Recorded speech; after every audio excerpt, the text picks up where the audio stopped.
자, 마이크 테스트. 추천 한번 정중히 부탁드리면서 충격적인 두 가지 소식 다뤄보도록 하겠습니다. 제가 원래는 마이크 테스트 이런 말 안 하잖아요. 근데 사운드가 이게 뭔가 오류가 있어가지고 무려 지금 4번째 녹음 중입니다. 그래서 이에 대한 사과 말씀 먼저 올리고 이어가도록 하겠습니다. 정말 힘드네요. 똑같은 소리를 4번씩이나 하려니까.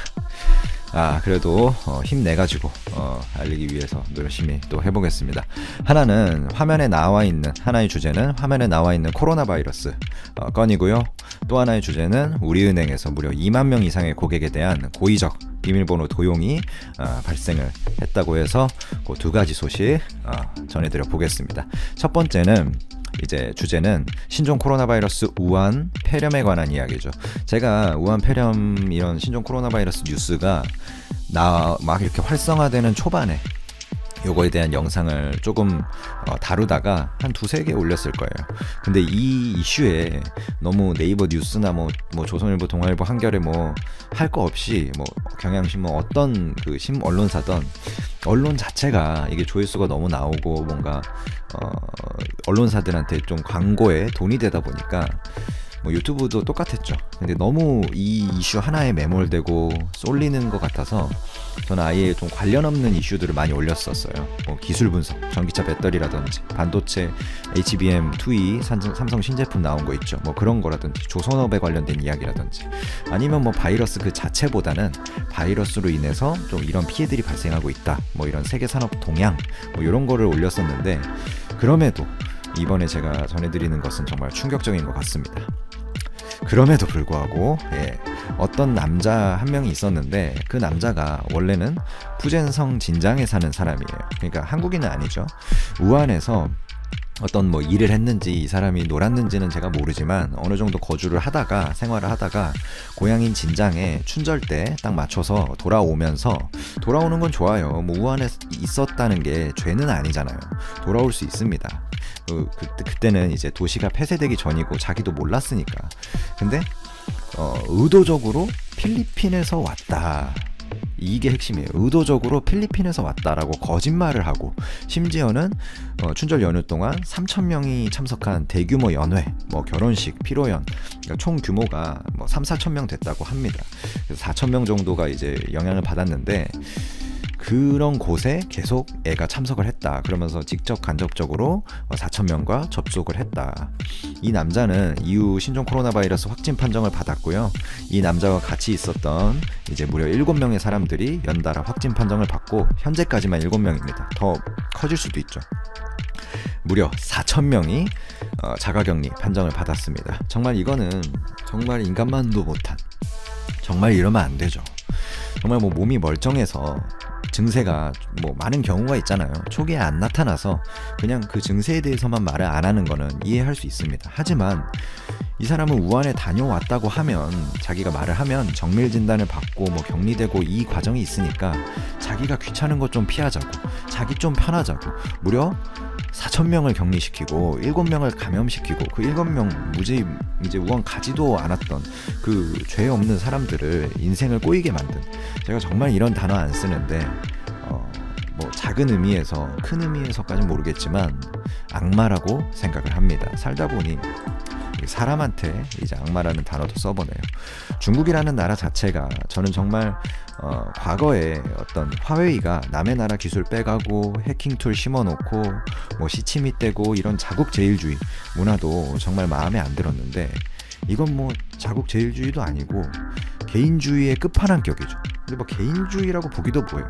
이게 자기를 위한 행동도 아니잖아요. 우한을 다녀왔다고 하면 총으로 쏴서 죽이는 것도 아니고 검사받고 확진 판정 받으면 격리되고 치료 최대한 받고 하는 단계잖아요.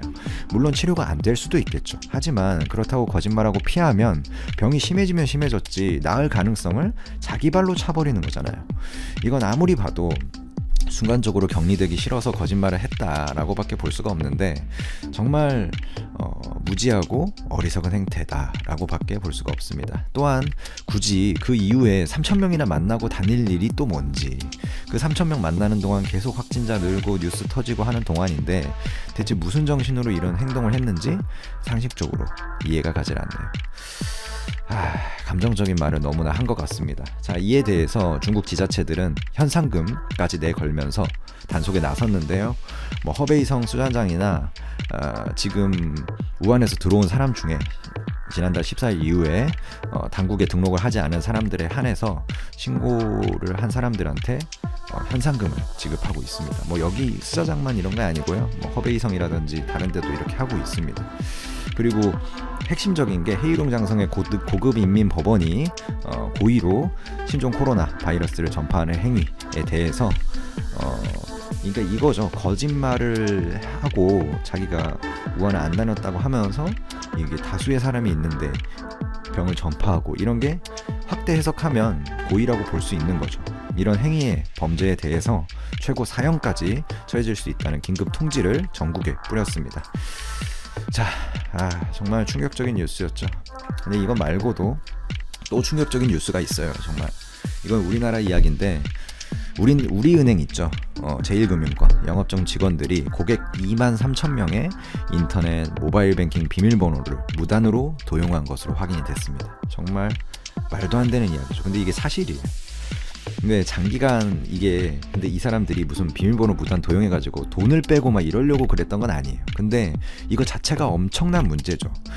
그러니까 우리은행의 일부 그 영업점들이 어떻게 실적이 채워지냐면, 그러니까 인사고과가 어떻게 평가되냐면, 그 장기간 그 계좌를 저희가 이용을 안 하잖아요. 만약에 우리은행 이용하는 사람이다 하면 장기간 계좌를 이용 안 하면 그 계좌 비밀번호를 접속할 때 다시 바꿔줘야 되거든요. 많이 겪어보셨죠. 그럼 비밀번호 바꾼다는 이야기는, 즉 기존의 비밀번호에서 비밀번호가 바뀐다. 이것은 장기간 우리은행을 이용하지 않았던 고객이 다시 우리은행을 찾아준다 라고 볼 수도 있죠. 그게 이제 영업점 직원들한테는 실적으로 잡히는 겁니다. 그래서 장기간 동안 이렇게 우리은행을 이용하지 않았던 사람들한테 뭐 전화던 자기가 영업을 하던 뭐 선물을 주던 해서 다시 접속하게 만들어서 비밀번호 바꾸면 그게 온라인상에서 카운팅 돼가지고 이제 실적으로 카운팅이 되는 거죠. 인사 고가가 올라가고 인센티브가 올라가고, 그래서 영업점 직원들이 선을 넘은 거죠. 그래서 자기가 막 비밀번호 바꾼 겁니다. 고객들의 비밀번호 막 바꿔가지고 자기들의 실적을 인위적으로 올린 거죠. 정말 이거는 정말 하면 안 되는 일이죠. 정말. 그러니까 이거는 뭐 개인정보보호법은 물론이고 전자금융거래법, 뭐 금융회사 지배구조법이나 여러 법에 접촉이 될 수 있는 충분한 그런 어떤 겁니다. 새 비밀번호 부여한 뒤에는 온라인 계좌에 고객이 직접 접속한 것처럼까지 꾸몄어요. 이건 굉장히 심각한 일이죠. 우리은행이 문제가 이거 하나뿐만이 아니잖아요. DLF, 파생결합펀드죠. 요거에 무려 50%를 판매한 게 우리은행이고, 라임 자산운용도 물론 대신증권인가 거기가 1위지만 판매량이 우리은행이 은행권에선 1위예요. 전체 2위고.